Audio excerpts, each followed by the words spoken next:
প্রধানমন্ত্রী শেখ হাসিনার পদত্যাগের পরে বিজয় মিছিল বের করে গোটা বাংলাদেশে। কিছু ছাত্র সহ আশেপাশের মানুষেরা তাদের ক্ষোভ প্রকাশ করতে আওয়ামী লীগ নেতা শাহীন চাকলাদারের 5 স্টার হোটেলে আগুন দেয় আজকে দুপুর 3:30টায়। কিছুক্ষণের ভিতরেই ছড়িয়ে পড়ে ভয়াবহ আগুন।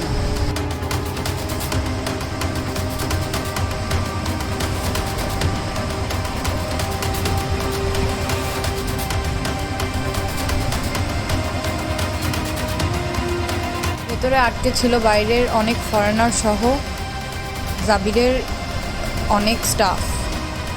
হেলিকপ্টারে করে কিছু মানুষকে উদ্ধার করা গেলেও ভেতরে এখনও আটকে আছে অনেকেই পুড়ে গেছেন বলে জানা যায়। জাবির হোটেলের পাশাপাশি আওয়ামী লীগের অনেক প্রতিষ্ঠান সহ যশোরের শেখ রাসেল চত্বরটিও ভেঙে ফেলা হয়েছে বলে জানা যায়।